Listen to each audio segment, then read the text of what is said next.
Bakit? Narinig ko yung pag-uusap ni Kap Obet. At may punto siya. Huwag na natin hayaan na may madamay dito mga inosenteng tao. Huwag na natin hayaan na may masaktan pa sa laban na to. Anong ibig mong sabihin? Kitang-kita ko sa mga mata mo yung galit na nagkaharap kayo ni Marcos. At alam ko din ang punong-puno ng galit yung puso mo. Dahil sa lahat ng mga nangyari sa'yo. Dahil kay Mercy. Dahil kay Fatima. Pero sana kahit papano, makita ko pa rin yung dating Norman. Yung Norman na nag-iisip na mga dapat niyang gawin.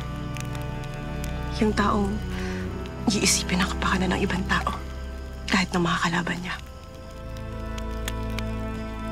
At lalong-lalo na yung taong naniniwala sa hustisya.